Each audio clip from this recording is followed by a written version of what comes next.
Hi, and welcome to Trust and Obey with Chuck Frank. This is our study of the Book of Esther, and today we're studying chapter 9. And before we get into the actual text, I really want to stress one of the wonderful aspects of studying God in the Bible, and that is God's providential hand, the providence of God.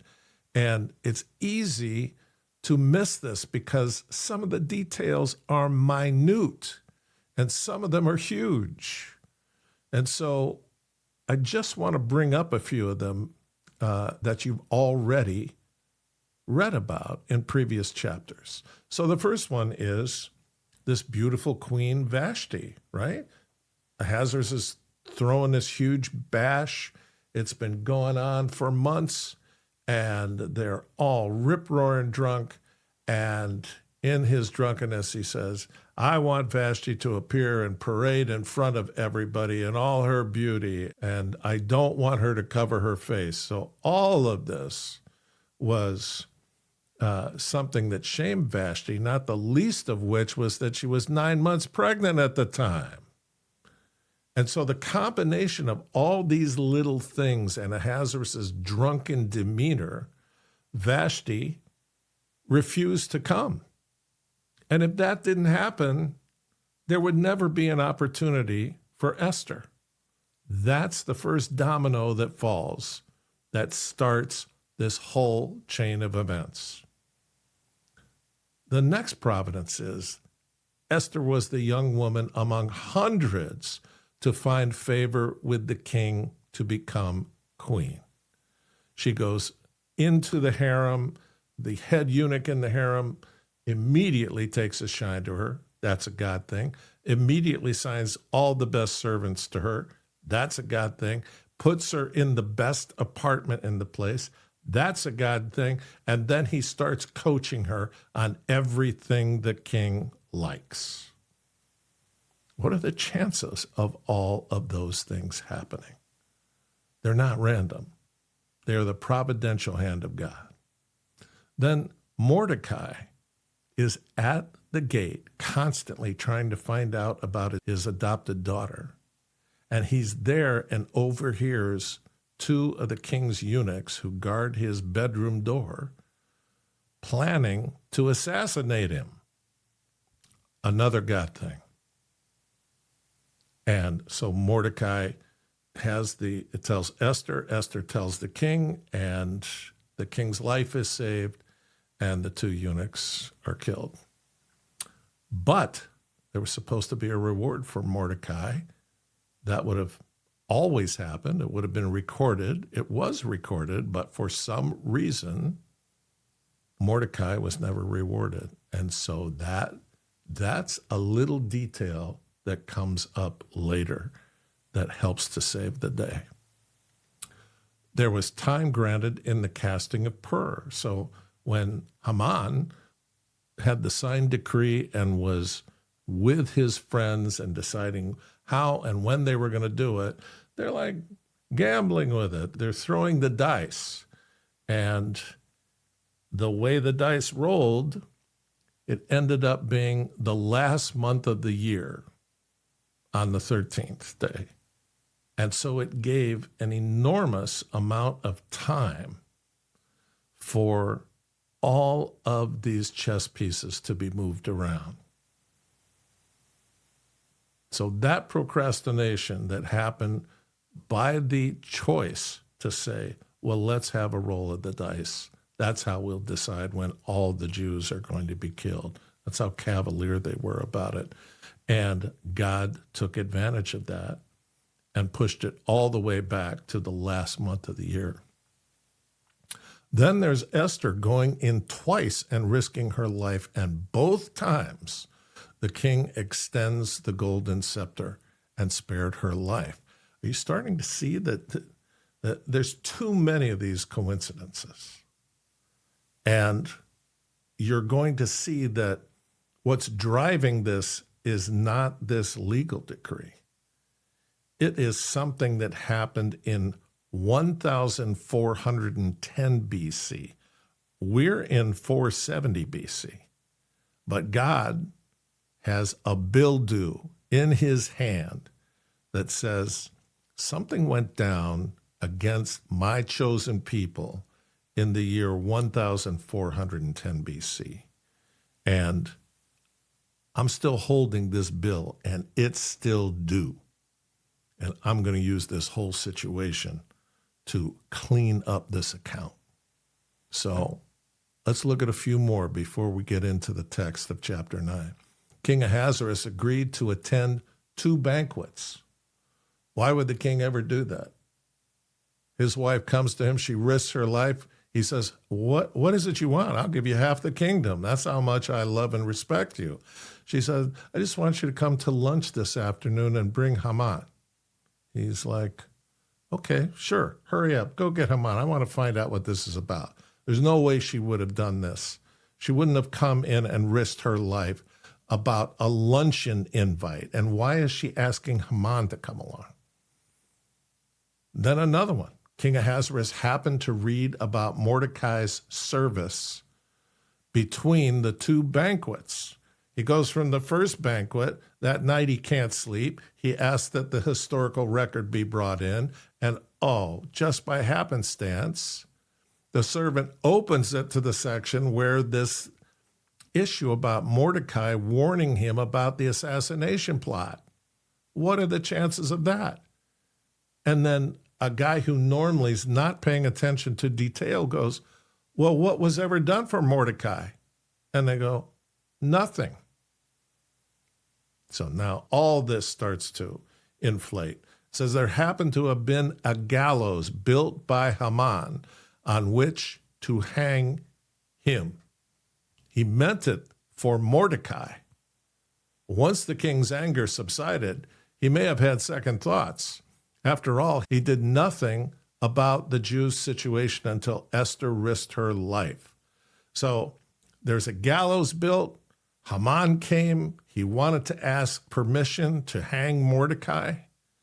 And then all of this starts unraveling at the second banquet. And it ends up that Mordecai is hung on the gallows instead. The Jews prevailed over their enemies. It must be remembered that both decrees were in force. One can presume that there were battles fought. So again, the providential hand of God. Everybody else had several months head start in preparation to wipe out the Jews. And then the second decree goes out saying the Jews are allowed to arm themselves and gather in force and defend themselves, and the Jews prevail. This is all by the providential hand of God.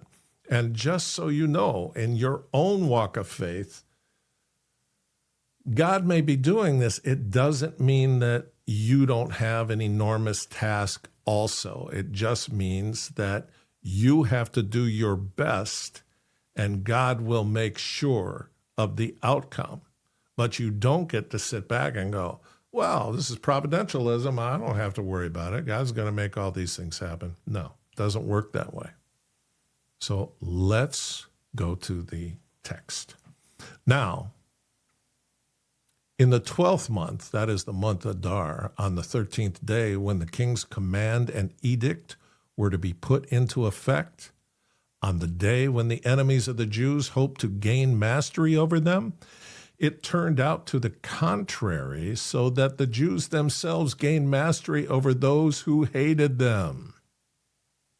The Jews assembled in their cities throughout the provinces of King Ahasuerus to attack those who sought to harm them, and no one could stand against them, because the dread of them had fallen on all the people. So here's something fascinating, that the Jews are brought 100 years earlier as prisoners, and then they live amongst these pagans, and they're industrious, and they're intelligent, and they work together as families, and they follow the rules, and they're pretty unique citizens. And eventually they gain the respect of the people who are basically their overlords. And it says that it turned out to the contrary, so that the Jews themselves gained mastery over those who hated them. So God's providence here is showing us that. So I want to address this line that says, the dread of them had fallen on all the people. Because over the 100 years that they've been living with these pagans, the pagans have found out and learned about the history of the Jews and their monotheism, that they worship one true God who got them out of Egypt, who intervenes on their behalf and punishes them when they're disobedient. But when outside entities want to take them out, God goes before them. And they know this about them, and they recite all the history about how many armies and multiple armies at one time all end up being totally killed, and the Jews don't even lift a finger. That is some scary, scary stuff to pagans, right? So it says, and no one could stand against them because the dread of them had fallen on all the people. That's only going to increase. They all find out that Esther's a Jew and Mordecai's a Jew, and they are the two people closest to the king. And everybody knows they're going to have enormous influence. So it's a total sea change, and they're all hip to it. And they're saying, you know what? We have nothing against these people, and they're gaining huge amounts of power. We're going to back them. So it says in verse 3, even all the officials of the provinces, the satraps, the governors, and those who were doing the king's business were supporting the Jews because the dread of Mordecai had fallen on them. It's really the dread of the Lord, but what they can see in front of them is Mordecai in royal robes with a gold crown, with the king's signet ring, and they see this utter and complete reversal of fortunes. And that's scary stuff to them. So here's a picture of a Hebrew calendar, and it's showing the month Adar and the month Nisan, the next month when Haman's decree went out. And then the month of Sivan, when it says Haman's decree reversed, which is not really what happened. It's Mordecai's decree goes out that says, hey, we can form our own militias and defend ourselves against these people. Anyway, it's an interesting look at a calendar. It's very aesthetic and very agrarian. All right. It says, for Mordecai was great in the king's house, and the news about him spread throughout the provinces. So that's all he needs. They have the history of the Jews, the power of their God that they worship, and now they see the guy who was going to be hung in Haman's front yard is now the actual father of the queen, and the queen is a Jew and his daughter by adoption. And oh, wow. The king is surrounded by these folks, and they're treating him well.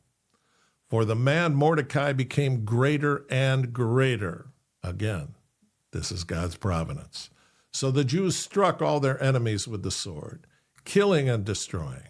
And they did as they pleased to those who hated them. At the citadel in Susa, the Jews killed and eliminated 500 men.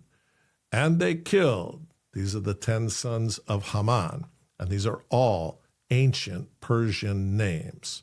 So there are a lot of historians say, well, we think this is a fictional narrative, blah, blah, blah. There's way too much evidence that this is not a fictional narrative. And these names would not have been made up 300 years later. So here are the 10 sons of Haman who were killed. Parshandatha, Dalphon, Aspatha, Poratha, Adalia, Aridatha, Parmashta, Arisai, Aridai, and Vaizatha, the 10 sons of Haman, the son of Hammedatha, the Jews' enemy. But they did not lay their hands on the plunder. Now that's interesting because the plunder was always the bonus for risking your life in battle. But the Jews are making a point. We're not here to gain assets. We're here to prevent our genocide. We're fasting and asking God to intervene on our behalf. If God tells us to take that, we would have taken it. But we're not. And guess why? Because something happened, not in 1410 BC, but around 300 years later. The Jews decided they don't want to have God as their leader. They want a king like everybody else has. They want some fancy-looking guy to go out and negotiate for them. And Samuel is their prophet at this time. And this is from the first book of Samuel. This takes us from 470 BC back 620 years to 1090 BC. And this is after Samuel anoints Saul the king over the Jews. He's their first king. And, of course, he comes from the least likely tribe, the tribe of Benjamin. And it says Saul spares King Agag. So this reference to King Agag is constantly showing up in Esther. And this is why. So Samuel also said to Saul, this is 1 Samuel 15, "The Lord sent me to anoint you king over his people, over Israel. Now, therefore, heed the voice of the words of the Lord," and we all should. "Thus says the Lord of hosts, I will punish Amalek for what he did to Israel, how he ambushed him on the way when he came up from Egypt." So he's talking about Joshua in the year 1410 BC. The Amalekites attacked them after they crossed the Jordan. God says, "Now go and attack Amalek and utterly destroy all that they have, and do not spare them, but kill both man and woman, infant and nursing child, ox and sheep, camel and donkey." In other words, nothing survives. You take nothing. There is to be no evidence that these people ever existed. Okay? God has been simmering on this since 1410. It's now 1090. So let's fast forward to verse 7. "And Saul attacked the Amalekites from Havilah all the way to Shur, which is east of Egypt. He also took Agag, king of the Amalekites, alive, and utterly destroyed all the people with the edge of the sword. But Saul and the people spared Agag and the best of the sheep, the oxen, the fatlings, the lambs, and all that was good, and were unwilling to utterly destroy them. But everything despised and worthless, that they utterly destroyed." So, were they obedient to God's word? No. They got all involved with the plunder. So this is why in Esther it says, they killed all the 10 sons, they killed all their enemies, but they did not lay their hands on the plunder, because they knew how angry God was with King Saul.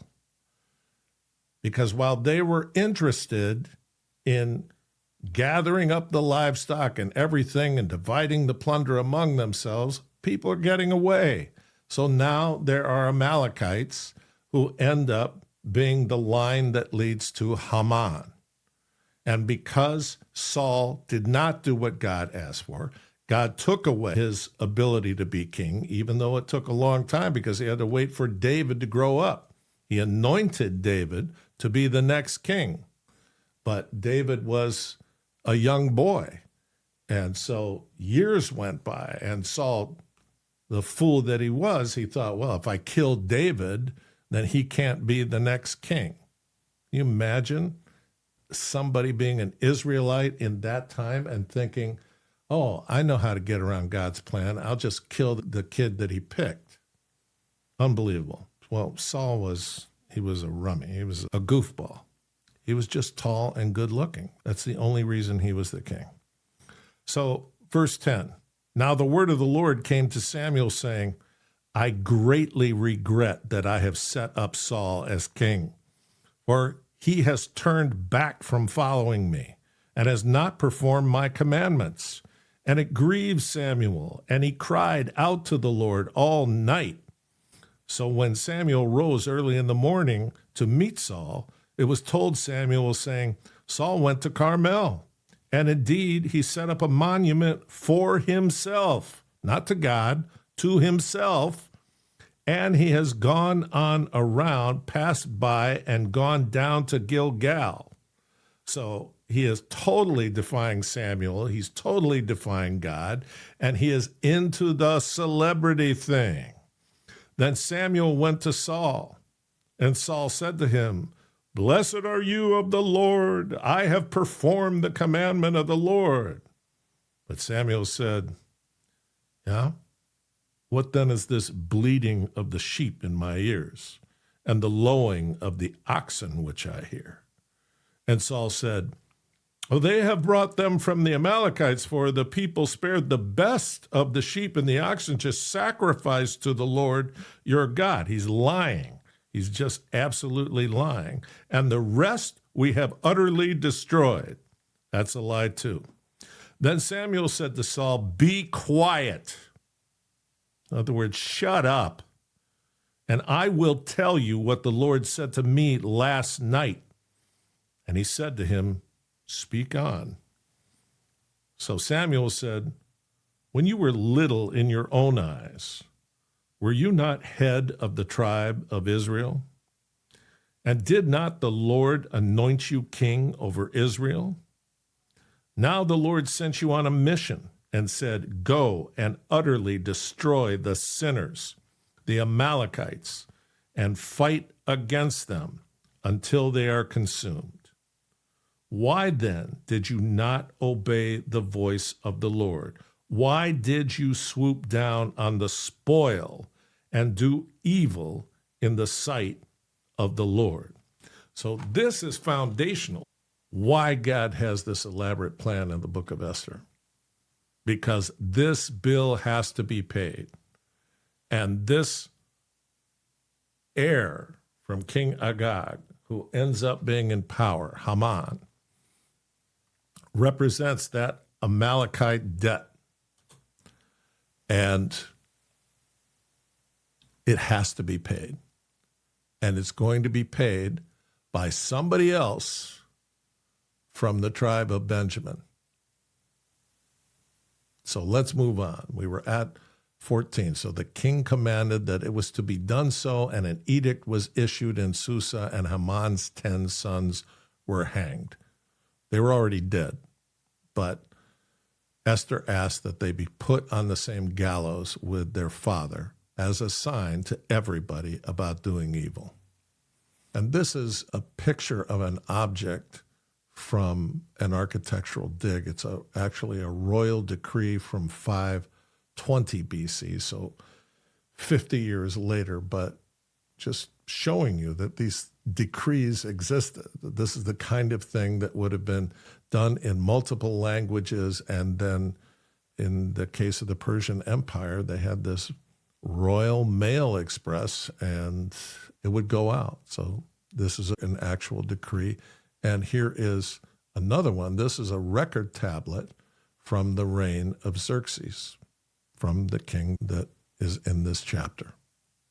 The Jews who were in Susa assembled also on the 14th day of the month Adar and killed 300 men in Susa, but they did not lay their hands on the plunder. You get why now you've heard that again, right? It all goes back to King Saul. Now, the rest of the Jews who were in the king's provinces assembled to defend their lives and rid themselves of their enemies and to kill 75,000 of those who hated them. But they did not lay their hands on the plunder. This was done on the 13th day of the month Adar, and on the 14th day they rested and made it a day of feasting and rejoicing. So here's a map of the Persian Empire. You can see how vast it is. It's just absolutely amazing. And amazing that at the head of this empire is this Jewish orphan as queen and this Jewish man from the tribe of Benjamin born into captivity, Mordecai, and he becomes the prime minister who will basically be running this empire. So, but the Jews who were in Susa assembled on the 13th and the 14th of the same month, and they rested on the 15th day and made it a day of feasting and rejoicing. So these folks in Susa, because Haman was there and Haman had his own network and they were all going to get powerful, and I would bet, the Bible doesn't say this, but I would bet they all had plans for Haman to eventually be the king, and they would all be in the court. So they'd all be powerful, and we see how this goes on. In a great example is all the people that assembled around Joe Biden. Joe Biden, we're finding out more and more every week, was completely and utterly senile and had no clue for the entire time he was president. So all these people around were just manipulating and doing the things for their own benefit. And if anything went wrong, they could blame him. He wouldn't know. He couldn't defend himself. So in Susa, there was that whole network around Haman. And so the Jews were wise, and they said, you know what? There's still more people, and we don't want them coming back after us. So we would like another day. And that word got to Mordecai, which got to Esther, and Esther said, this is what I'd like, and Ahasuerus said, sure thing. Therefore, the Jews of the rural areas who live in the rural towns make the 14th day of the month Adar a holiday for rejoicing and feasting and sending portions of food to one another.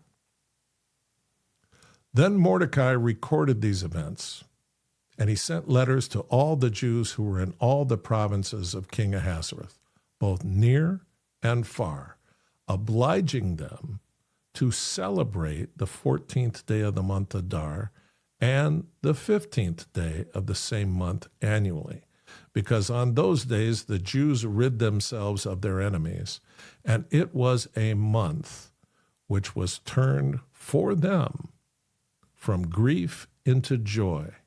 In other words, these role reversals.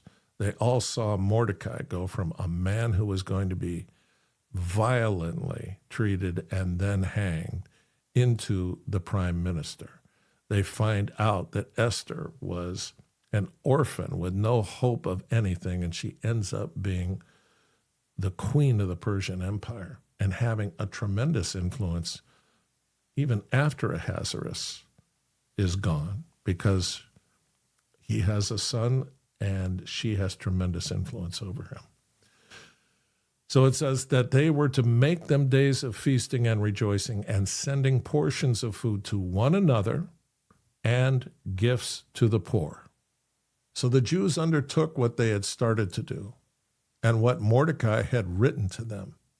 For Haman, the son of Hammedatha, the Agagite, the adversary of all the Jews, had schemed against the Jews to eliminate them and had cast the dice, where we get the word Purim. That is the lot, to disturb them and eliminate them. But when it came to the king's attention, he he commanded by letter that his wicked scheme which he had devised against the Jews was to return on his own head, meaning on Haman's head, and that he and his sons were to be hanged on the wooden gallows. Therefore, they called these days Purim, after the name of Pur. And because of the instructions in this letter, both what they had seen in this regard and what had happened to them, the Jews established and made a custom for themselves, their descendants, and for all those who allied themselves with them, so that they would not fail to celebrate these 2 days according to their regulation and according to their appointed time annually.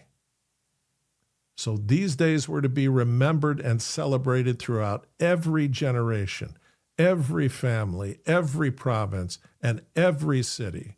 And these days of Purim were not to be neglected by the Jews, or their memory fade from their descendants. And you know what? They haven't. This began in 470 BC, and it has happened every year around the world. One year I was studying this book with a group, and I just decided, you know what? I'm going to take a chunk of time, and I'm going to find pictures of the Feast of Purim from all around the world and see how many years it's been celebrated in how many countries. Well, you couldn't gather enough of it. It was there were feasts of Purim in Japan at the turn of the century, and in contemporary time, and in the Soviet bloc, in Africa, in South America, everywhere. This holiday of God's providential intervention and of Esther's incredible bravery and of Mordecai's incredible wisdom, and in providential bill paying, that God is saying, you know what? I warned you not to do that in 1410. And then we had a king, and he neglected to do what I asked for because he was more interested in being a celebrity. So he lost his kingship, and that allowed David to be a king after God's own heart. But the amazing thing is that there's no other religious holiday that has been followed like this all over the world, in, as far as I can see, in almost every country. And as far back as there's historical record, as far back as there's photography, there are early photographs of these Purim feasts all over the world. You know what?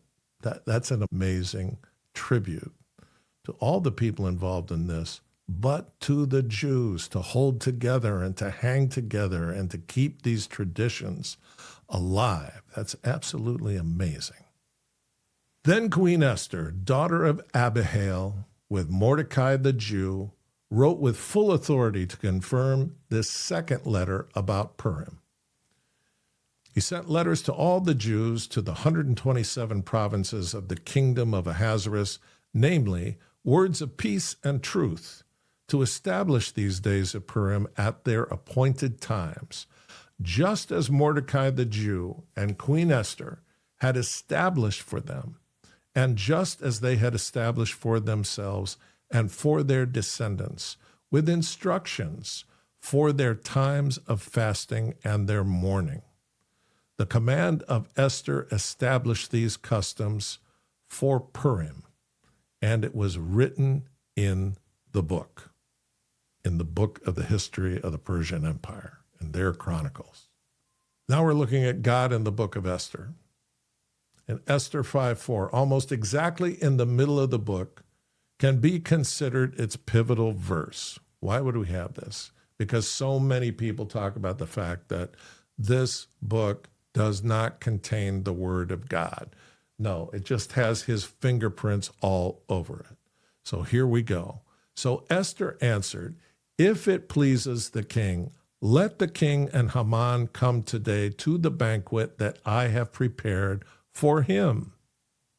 At this point, Esther has committed herself in faith to her plan of action, and as yet she does not know if the king will intervene. It is in this context, then, that God's name appears. So in Hebrew, the phrase, let the king and Haman come today, contains 4 words, Ya'abav, Hamalek, Wahaman, Hayon. The initial letters of this phrase forms an acrostic, YHWH. The consonants that spell the name Yahweh. And that's how they spell Yahweh in the Hebrew text. No vowels. God is too holy to put his name down entirely. So they spell it YHWH, translated Lord in the scriptures. All right. We are going to have a word of prayer to finish. And the prayer that I've chosen is not a regular prayer, but it is, I like to highlight our presidents and anything that they do regarding faith. And so this is John F. Kennedy's proclamation of a National Day of Prayer on October 11th, 1962. He says, now therefore, I, John F. Kennedy, President of the United States, do set aside and proclaim Wednesday, the 17th of October, 1962, as the National Day of Prayer. On this day, let us all pray, each following the practices of his own faith. Let us pray for our nation and for other nations of the world. May we especially ask God's blessings upon our homes, that this integral unit of society may nurture our youth and give to them the needed faith in God, in our nation, and in their future. Our citizens, that they may increase in the desire to promote mercy and justice, peace and freedom, goodwill and brotherhood, that they may open new frontiers in helping to alleviate hunger, ignorance, and disease. Pray for our nation that each new achievement may add to our heritage of faith. And pray for our world that this generation may experience the fruits of peace and may know the real meaning of brotherhood under God. In witness whereof I have hereunto set my hand and caused the seal of the United States of America to be affixed. And 1 year and 1 month later, our own CIA, with the help of the nation of Israel and the coordination of Lyndon Baines Johnson, arranged for the murder of this man because of the direction he wanted to take our country, which would have been far better. And all of this is coming out now in April of 2025. And because I believe we're going to look at this time that it will be called the big reveal, as evil people are found out, they will fight to prevent justice from happening. And this is going to be a difficult time. And John F. Kennedy has one of my favorite quotes, and it applies to what we're heading into. Do not pray for easy lives. Pray to be stronger people.